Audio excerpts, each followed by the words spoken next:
Dear student, welcome to my online class. I hope you will join my English class. Today I will take an English class for the student of class 9. I am Nurul Amin, assistant teacher, Gopal Bazar High School, Nobiganj, Hobbyganj. প্রিয় শিক্ষার্থী, বিগত দিনে নিশ্চয়ই তোমরা আমার একটি class দেখেছো। ক্লাসটি ছিল ট্রান্সফরমেশন অফ সেন্টেন্স। সেই ট্রান্সফরমেশন অফ সেন্টেন্সে যে বিষয়টি নিয়ে আলোচনা করেছিলাম গত ক্লাসে, অ্যাফার্মেটিভ টু নেগেটিভ, কিভাবে অ্যাফার্মেটিভ সেন্টেন্সকে নেগেটিভ করা যায়। আজকে ট্রান্সফরমেশনের আরেকটি বিষয় নিয়ে আলোচনা করব, সেটা হচ্ছে কিভাবে assertive two imperative, assertive sentence থেকে আমি কিভাবে ইম্পারেটিভ সেন্টেন্সে রূপান্তর করব। প্রিয় শিক্ষার্থী, তোমরা নিশ্চয়ই জানো অ্যাসার্টিভ সেন্টেন্স কাকে বলে, ইম্পারেটিভ সেন্টেন্স কাকে বলে। এখন আমরা অ্যাসার্টিভ থেকে কিভাবে ইম্পারেটিভ করা যায়। প্রিয় শিক্ষার্থী, খাতা এবং কলম নাও এবং আমি যে নিয়মগুলো বলছি সেগুলো লিখে নাও। আমি 1 নম্বরে লিখছি, নাম্বার 1,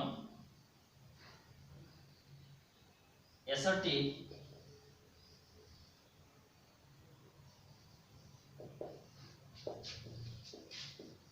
सेंटेंस के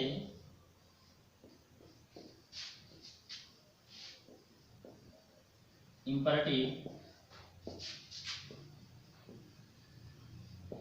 করার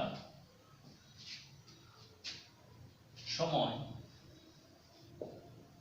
অ্যাসার্টিভ সেন্টেন্সকে ইম্পারেটিভ করার সময় সাবজেক্ট সেকেন্ড পারসন হলে, সাবজেক্ট সেকেন্ড পারসন হলে তোমার অ্যাসার্টিভ সেন্টেন্সকে ইম্পারেটিভ করার সময় সাবজেক্ট সেকেন্ড পারসন হলে সেন্টেন্সটি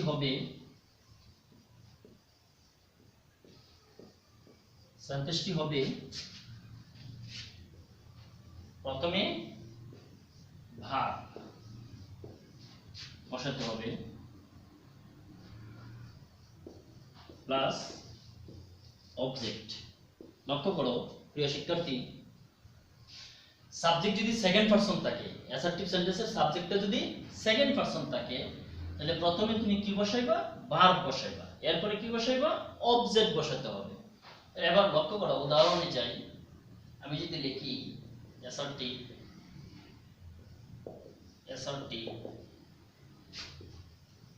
you should read the book, you should read the book, এটাকে আমি ইম্পারেটিভ করব। যদি আমি ইম্পারেটিভ করি, এখানে লক্ষ্য করো প্রিয় শিক্ষার্থীরা, you should read the book, এখানে মূল ভার্ব হচ্ছে কি? রিড। তাহলে আমি কি লিখব?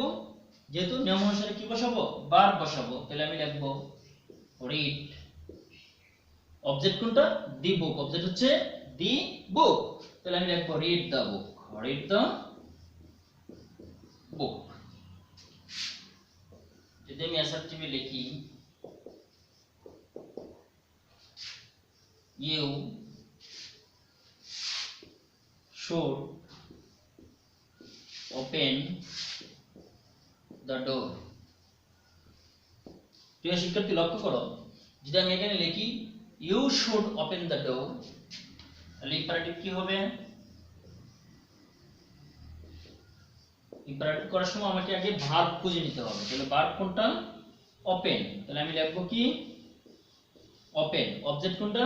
অবজেক্ট হচ্ছে দি ডোর, তাহলে আমি লিখব ওপেন দা ডোর। প্রিয় শিক্ষার্থীরা, আশা করি তোমরা একটি নিয়ম বুঝতে পেরেছো। এবার আসো আমরা লিখব 2 নম্বর নিয়ম।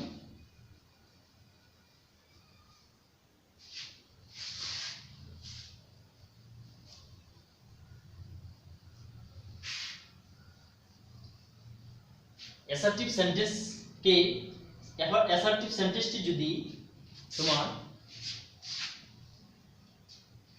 অ্যাসার্টিভ সেন্টেন্সটি এখানে লিখে নাও 2 নাম্বার অ্যাসার্টিভ সেন্টেন্সটি নেগেটিভ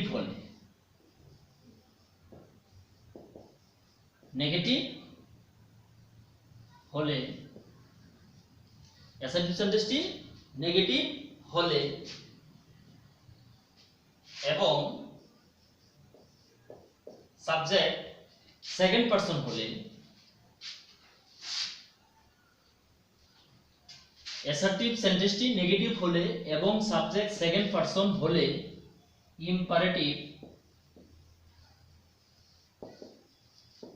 ইম্পারেটিভ করার সময় আমি প্রথমে কি বসাবো লক্ষ্য করো প্রথমে আমি ডু নট প্লাস প্রথমে আমি কি বসাবো ডু নট বসাবো তারপর কি বসাবো ভার্ব তারপর কি বসাবো অবজেক্ট লক্ষ্য করো তাহলে সেন্টেন্সটা যদি নেগেটিভ হয় এবং সাবজেক্ট যদি সেকেন্ড পারসন হয় তাহলে প্রথমে তুমি কি বসাইবা প্রথমে ডু নট বসাবো তারপর আমি কি বসাবো ভার্ব বসাতে হবে এরপরে অবজেক্ট বসাতে হবে লক্ষ্য করো একটু উদাহরণ দেই you should not make a noise you should not make a noise you should not make a noise এখন আমি এটাকে কি করব আমি ইম্পারেটিভ যদি আমি ইম্পারেটিভ করি তাহলে এখানে লিখতে হবে আমার কি যেহেতু শুড নট আছে তাহলে আমরা নিয়ম অনুসারে কি বসাবো ডু নট নিয়ম অনুসারে বসাবো ডু নট তারপর আমরা কি বসাবো ভার্ব বসাবো ভার্ব কি এখানে মেক তাহলে ডু নট মেক এরপরে a noise do not make a noise আমি যদি আরেকটা বাক্য লিখি অ্যাসার্টিভে you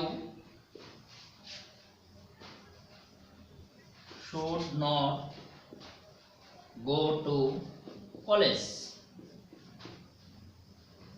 you should not go to college বলো তো কি হবে যদি ইম্পারেটিভ করি হ্যাঁ সুন্দর বলেছো ইম্পারেটিভ করার সময় আমাকে প্রথমে বসাতে হবে কি ডু নট লিখলাম আমি ডু নট ইম্পারেটিভ করার সময় প্রথমে কি লিখবো ডু নট লিখবো এরপরে কি লিখবো মূল ভার্ব কোনটা গো তাহলে do not go to college do not go to college তাহলে আমার গেল কি দুটো নেই এখন 3 নম্বরে আসো অ্যাসার্টিভ সেন্টেন্সটি তোমার সাবজেক্ট সেকেন্ড পারসনই থাকবে অ্যাসার্টিভ সেন্টেন্সটি যদি কখনো না বোঝায় অর্থাৎ অ্যাসার্টিভ সেন্টেন্সের অর্থটা যদি কখনো না বোঝায় তখন আমি কিভাবে করব লক্ষ্য করো অ্যাসার্টিভ সেন্টেন্সটি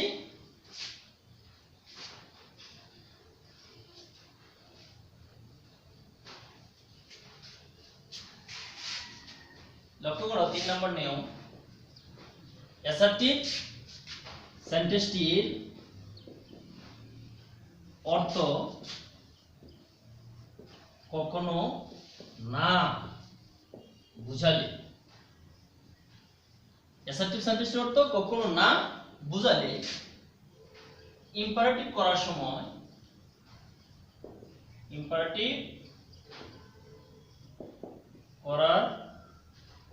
লক্ষ্য করো অ্যাসার্টিভ সেন্টেন্সটির অর্থ কখনো না বুঝালে ইম্পারেটিভ করার সময় প্রথমে বসাতে হবে নেভার প্রথমে কি বসাবো নেভার বসাবো তারপর কি বসাবো নেভারের পরে আমি বসাবো মূল ভার্ব তারপর আমি বসাবো অবজেক্ট প্রিয় শিক্ষার্থী ভালো করে বুঝো অ্যাসার্টিভ সেন্টেন্সটার যদি অর্থ কি হবে কখনো না আর সাবজেক্ট থাকবে ইউ এবার আমি লিখব কি প্রথমে নেভার এরপরে মূল ভার্ব এরপরে অবজেক্ট উদাহরণ লক্ষ্য করো এখানে অ্যাসার্টিভ যদি আমি লিখি you should never tell a lie. You should never tell a lie. এখন আমি ইম্পারেটিভ করব। যদি করি ইম্পারেটিভ, যদি আমি করি এখানে কি লিখব? আছে কি নেভার, তাহলে আমি লিখব নিয়ম অনুসারে নেভার। তারপর আমি লিখব ভার্ব, ভার্ব হচ্ছে কি টেল, তাহলে নেভার টেল, নেভার টেল। এখন অবজেক্ট কি? অবজেক্ট হচ্ছে এ লাই, তাহলে আমি লিখব নেভার টেল এ লাই। যদি আমি অ্যাসার্টিভে লিখি you should never come here. You should never come here. তাহলে ইম্পারেটিভ তো কি লিখবো আমি? ইম্পারেটিভ সেন্টেন্সে লিখবো কি নেভার, তাহলে আমি লিখবো নেভার, নেভার। তারপর আমি লিখবো কি ভার্ব, ভার্ব হচ্ছে come, never come here, never come here. প্রিয় শিক্ষার্থী, আশা করি তোমরা বুঝতে পেরেছো। এবার আসো আমরা 4 নম্বর নিয়ম লিখবো।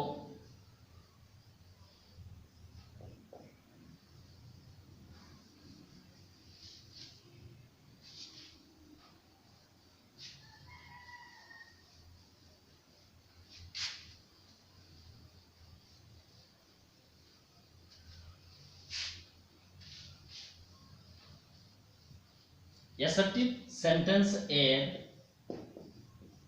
সাবজেক্ট ফার্স্ট অথবা থার্ড পারসন।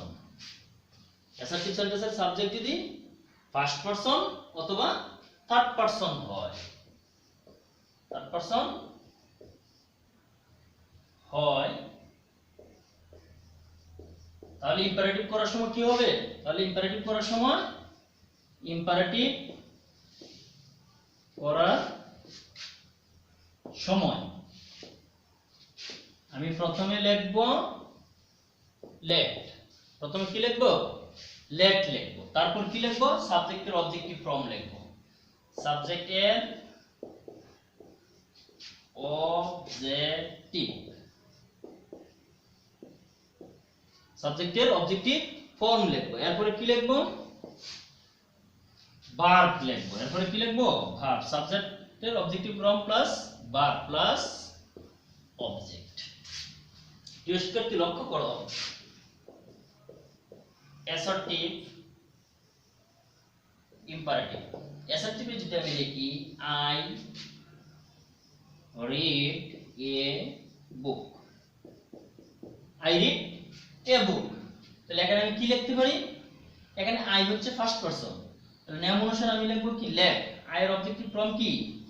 আই এর অবজেক্টিভ ফর্ম হচ্ছে মি, তাহলে আমি লিখব কি লেট মি, লেট মি। এরপর ভার্ব কোনটা? ভার্ব হচ্ছে রিড, তাহলে লেট মি রিড। অবজেক্ট কোনটা? এ বুক, তাহলে a book, let me read a book. আরেকটা উদাহরণ দেখো, হি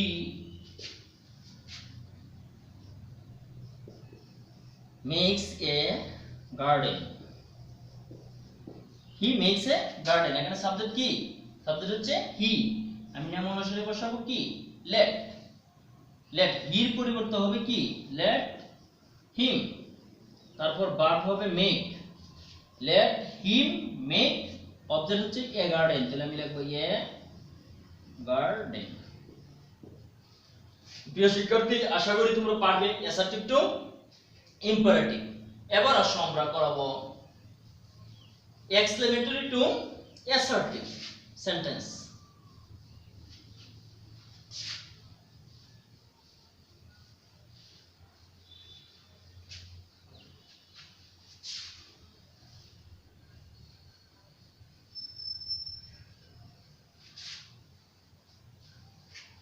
আমরা করব exclamatory, exclamatory, exclamatory two assertive. প্রিয় শিক্ষার্থী লক্ষ্য করো, আমরা এবার করব exclamatory two assertive. Exclamatory two assertive.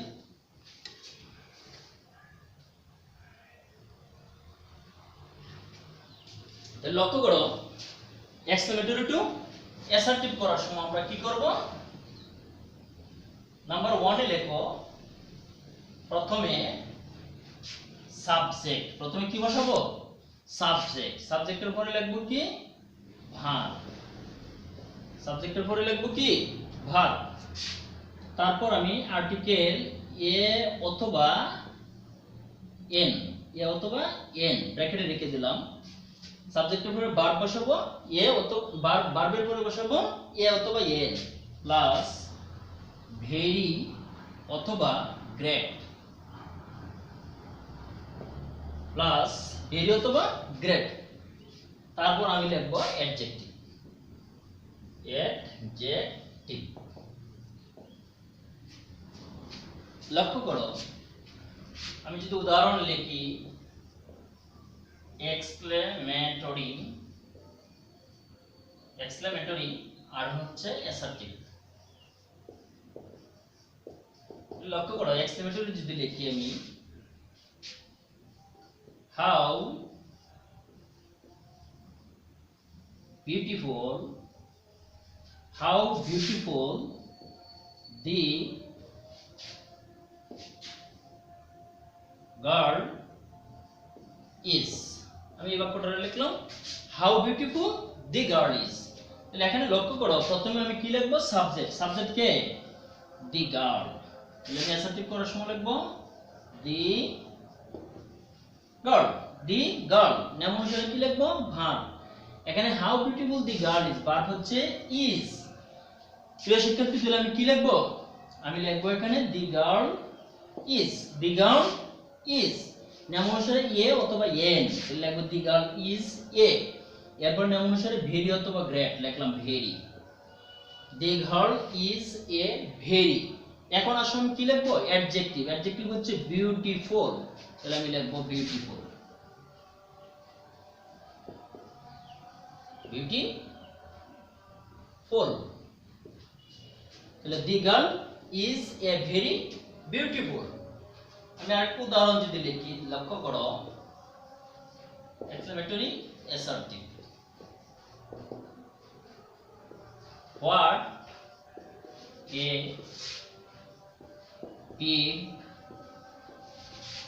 boat it is. What a big boat it is. তাহলে আমি সাবজেক্ট কি লিখবো? সাবজেক্ট হচ্ছে কি? it, verb is, it is a very big boat. It is a very big boat.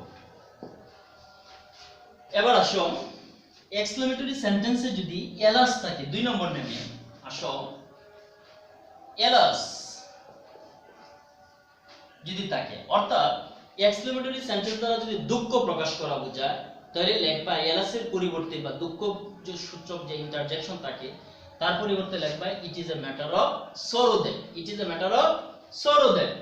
এরপরে তোমার বাকি অংশ বসবে, যেরকম alas I am undone. Alas I am undone. তাহলে আমি এটাকে যদি অ্যাসার্টিভ করি, তাহলে আমি লিখবো এলাসের পরিবর্তে অর্থাৎ দুঃখ প্রকাশ করছে, তাহলে লিখবো কি? ইট is a matter of, it is a matter of সরো। ইট is a matter of sorrow that. It is a matter of sorrow that. এরপরে এলাসের পরে যে অংশটা আছে আই এম আনডান, তাহলে it is a matter of sorrow that I am undone. I am undone. আশা করি তোমরা 2 নম্বর নিয়ম বুঝছো। এবার আসো 3 নম্বর নিয়ম। এক্সক্লেমেটরি সেন্টেন্সটি দ্বারা যদি আনন্দ প্রকাশ পায়, যদি আনন্দ প্রকাশ পায়, যেরকম ব্রেভো, হুররা, এই ব্রেভো এবং হুররার পরিবর্তে আমি লিখবো it is a matter of joy that. It is a matter of joy that. এরপরে বাকি অংশ লিখবো। লক্ষ্য করো, যদি আমি লিখি hurrah, hurrah, hurrah I have, hurrah I have got a prize, got a prize, hurrah I have got a prize. তাহলে এখানে কি সাবাস, আনন্দ প্রকাশ হয়েছে। তাহলে আমি কি লিখবো? হুররার পরিবর্তে লিখবো, যদি অ্যাসার্টিভ করি আমি তাহলে লিখবো it is, it is a matter of joy, joy that, it is a matter of joy that, এরপর I have got a prize, I have got a prize. প্রিয় শিক্ষার্থী, আশা করি এ পর্যন্ত বুঝতে পেরেছো। এবার আসো 4 নম্বর নিয়মে। এক্সক্লেমেটরি সেন্টেন্সে যদি ইফ থাকে, ইফ দ্বারা যদি এক্সক্লেমেটরি সেন্টেন্সটি শুরু হয়, তাহলে তুমি লিখবে কি? প্রথমে সাবজেক্ট, এরপরে উইশ,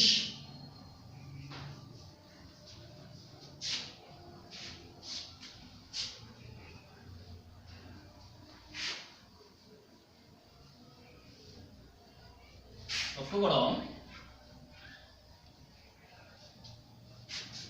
এখানে যদি ইফ থাকে, অর্থাৎ ইফ দ্বারা যদি এক্সক্লেমেটরি সেন্টেন্স শুরু হয়, তাহলে তুমি প্রথমে লিখবে কি? সাবজেক্ট, সাবজেক্টের পরে লিখবে উইশ, তারপর ইফ এর পরের অংশ, এরপরে কি লিখবা? ইফ এর পরের অংশ। তাহলে বুঝতে পেরেছো? এক্সক্লেমেটরি সেন্টেন্সটি যদি ইফ দ্বারা শুরু হয়, তাহলে তো প্রথমে লিখবে সাবজেক্ট, এরপরে উইশ, এরপরে ইফ এর পরের অংশ। লক্ষ্য করো, যদি আমি লিখি এক্সক্লেমেটরি,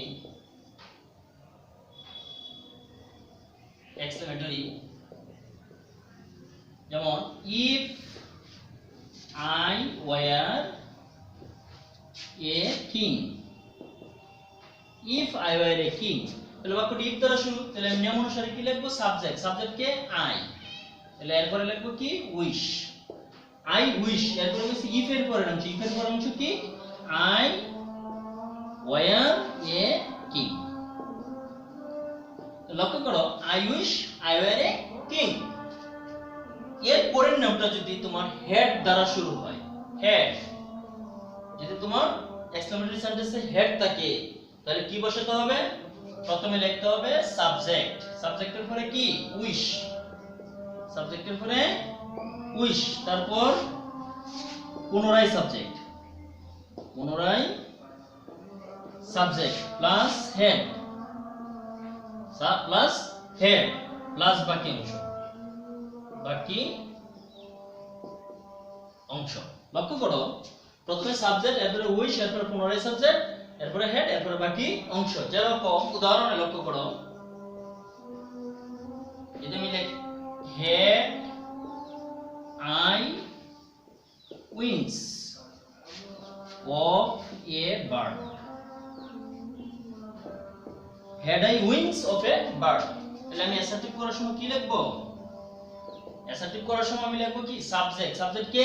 আই, লিখলাম আই, নাম অনুসারে কি লিখবো? উইশ, আই উইশ, এরপরে সাবজেক্ট, পুনরায় সাবজেক্ট কি? আই, আই উইশ আই, এরপরে লিখবো কি? হেড, এরপরে বাকি অংশ কি আছে? উইংস অফ এ বার্ড, তাহলে I wish I had wings of a bird, wings of a bird. তাহলে প্রিয় শিক্ষার্থী, আশা করি তোমরা বুঝতে পেরেছো এক্সক্লেমেটরি টু অ্যাসার্টিভ কিভাবে করতে হয়, এক্সক্লেমেটরি টু অ্যাসার্টিভ কিভাবে করতে হয়। বাসায় তোমরা নিজেরা চর্চা করবে, অ্যাসার্টিভ থেকে কিভাবে ইম্পারেটিভ করা যায়, ইম্পারেটিভ থেকে কিভাবে অ্যাসার্টিভ করা যায়, এক্সক্লেমেটরি থেকে আমরা অ্যাসার্টিভ করলাম, আবার অ্যাসার্টিভ থেকে কিভাবে এক্সক্লেমেটরি সেন্টেন্সে রূপান্তর করা যায়। বাসায় তোমরা নিজেরা চর্চা করবে। আজ এখানে শেষ করছি। আল্লাহ হাফেজ।